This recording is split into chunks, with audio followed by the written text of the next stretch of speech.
Okay, so get this right. Like, imagine code that just writes itself, Oh, documents itself, mm. and even, like, improves itself over time. Sounds pretty sci-fi. Right. It does, doesn't it? But that's exactly what we're diving into today, a real project called Automata. And it's not just some theoretical idea, this automata thing. It's a real system built with some really cutting-edge AI. Yeah, using stuff like large language models, those things are crazy, and vector databases.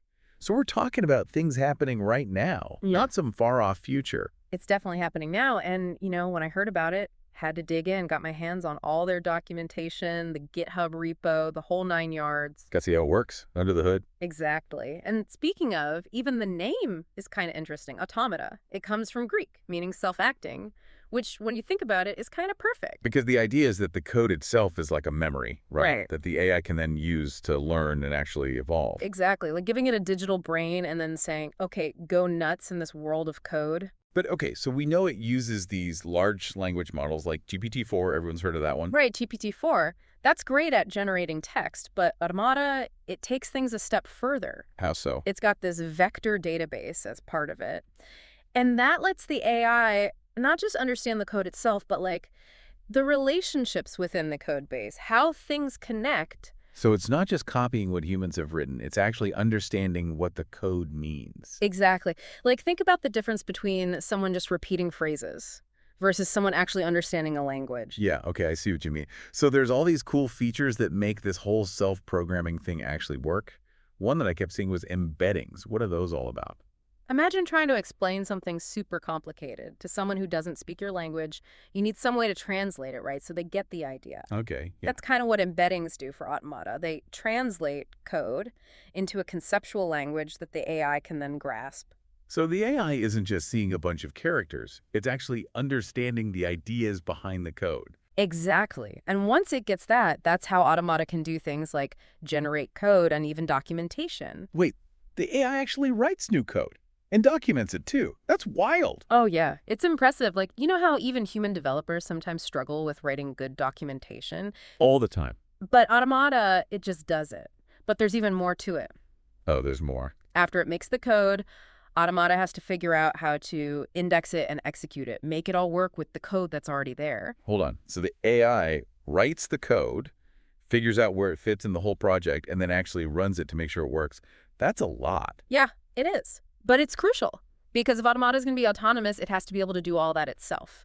Find the right spots in the code, integrate the new stuff smoothly, then actually run it. My mind is kind of blown right now. And we haven't even gotten to the part about this Automata agent yet.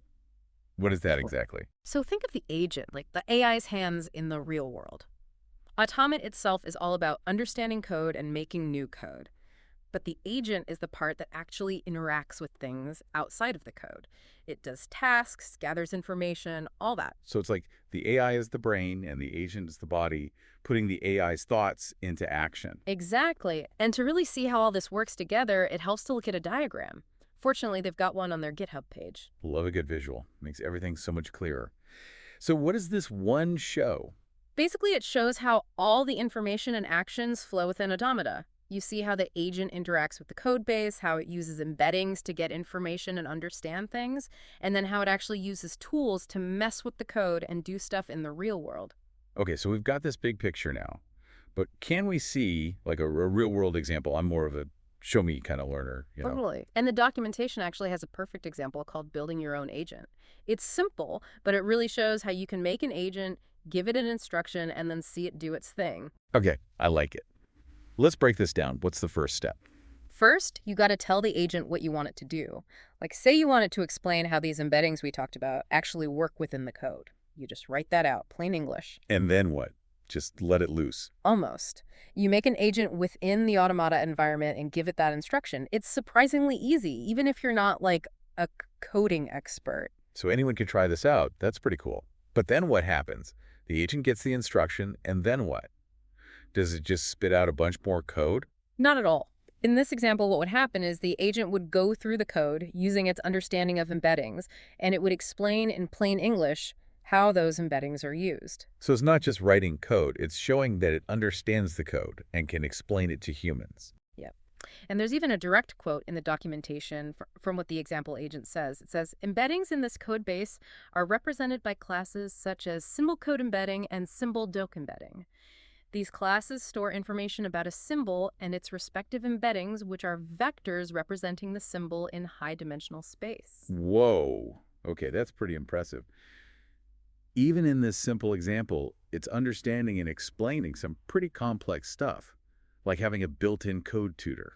It really is, and it goes even further. The example also shows you little bits of code for how to actually create instances of those symbol code embedding and symbol doc embedding things. So it's not just explaining, it's showing how to actually do it. Exactly, and this simple example just scratches the surface. This technology, it could be used for so many things. Which makes me wonder, how could different types of organizations, businesses, researchers, whoever, actually use this? How would it change things for them? That's a great question, and one we should definitely explore further. Yeah. So much potential, right?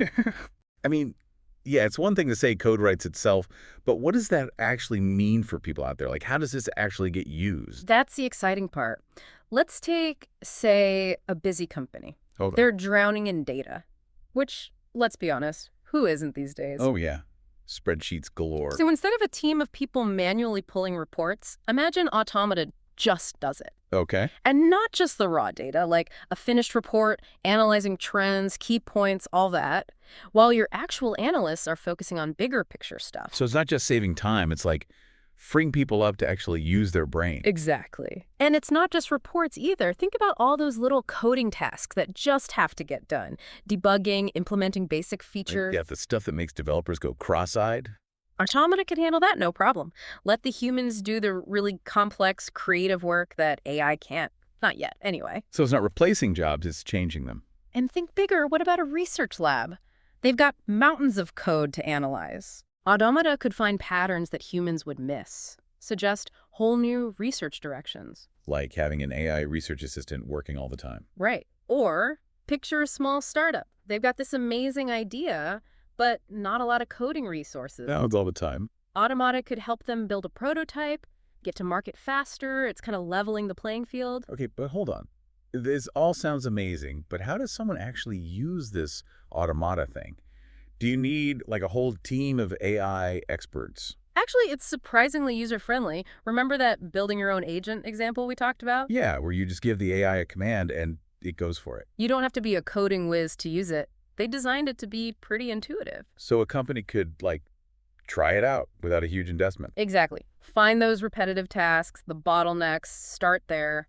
See where Automata can help the most right away. Start small, see the benefits, then scale up. And as the AI learns, it gets even better, more efficient, tailored to what you specifically need. Like an employee that just keeps getting better at their job, but without needing coffee breaks. Haha. Yeah, kind of. Now imagine this across entire industries. What happens when everyone has access to this kind of power? Okay, now we are getting a little sci-fi again. But seriously, Yeah. where do you see this going in the next few years? It's tough to say for sure, but Automata, it's like a whole new way of thinking about software development. Like, we're not just writing code anymore, we're teaching AI how to do it. And as it gets smarter, I think we'll see even more complex uses. AI debugging entire systems, making suggestions for how to improve things, maybe even predicting what kind of software we'll need in the future. Whoa, AI, thinking about what AI will need, that's meta. It is mind-blowing, but that's how fast things are moving these days. What seems impossible today could be normal tomorrow. We've covered a lot, but I feel like we've only scratched the surface. Always more to explore. But for now, I think we've given our listeners a pretty good idea of what Automata is, how it works, and what it could mean.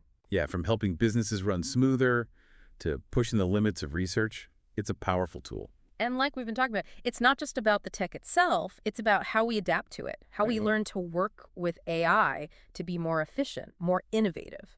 This has given me a lot to think about. Thanks for taking us on this deep dive. It's been a pleasure. And for anyone listening who wants to go even deeper, we'll put links to the documentation and their GitHub in the show notes. Definitely check those out, and until next time, keep those minds curious. It's wild, right? We started talking sci-fi, but this whole Automata thing, it feels so real. Like it's not just a story anymore. AI is moving so fast these days. Stuff that was impossible just a few years ago is happening right now. And with all that change, I'm sure people are wondering, like, what does this mean for jobs? Earlier, we talked about the impact on developers.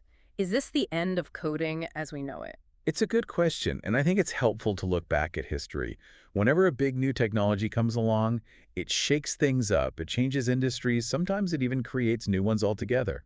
Like, think about the printing press or the automobile. Huge changes. Exactly. And so with AI, I don't think it's about taking away jobs completely. It's more about shifting what those jobs look like. Okay, I see what you mean. So instead of spending hours and hours on things like debugging or writing DEX code, those tasks could be automated. And then developers, they can focus on the stuff AI can't do, the really creative, high-level work. Like, instead of being the bricklayer, you're the architect, right? You're still working with the building blocks, but you're creating something bigger. Perfect analogy. And this could go way beyond just software. Imagine scientists, they've got tons of data to analyze. AI could help with that, so they can focus on the big questions. Or artists, using AI to create completely new forms of expression. Giving everyone the tools to be creative, even if they're not, like, master coders. Exactly. And that could lead to a huge explosion of new ideas, new businesses, all sorts of cool stuff. When it's easier to create things, that's when innovation really takes off. But with all this power, there's got to be some downsides too, right? Oh, absolutely. One of the big ones is unintended consequences. AI is getting smarter all the time, and we have to make sure it's being used for good, that it aligns with our values, our goals as humans. So it's not just about building powerful AI, it's about building responsible AI. Couldn't have said it better myself. That means thinking about the ethics, being transparent about how AI is developed, and constantly checking to make sure it's not being used for harmful purposes. It sounds like we're going to need a whole new set of skills to deal with all this, not just knowing how to code, but knowing how to work alongside AI. For sure, we'll need people who can guide its development, understand its outputs, make sure it's being used ethically. It's a whole new way of thinking. Maybe we need like a whole new branch of philosophy, Yeah, right. AI ethics or something. Uh-huh, maybe. But you've hit on a really important point. Automata, it's not just a cool piece of tech, it's a challenge. It makes us think about work, creativity, even intelligence itself in completely new ways. This whole deep dive, it's really made me think, and I think it's done the same for our listeners. We've covered a lot, from the nitty-gritty of how it works to the big philosophical questions. From self-programming AI to, like, the future of humanity almost. Well, maybe not that far, but it's definitely a glimpse into what's possible, and who knows what's coming next. That's the exciting part. But for now, we've given everyone a lot to chew on. Thanks for joining us on this deep dive into Automata. It's been a pleasure, and for anyone who wants to learn even more, be sure to check out the links in the show notes. And until next time, keep those minds curious.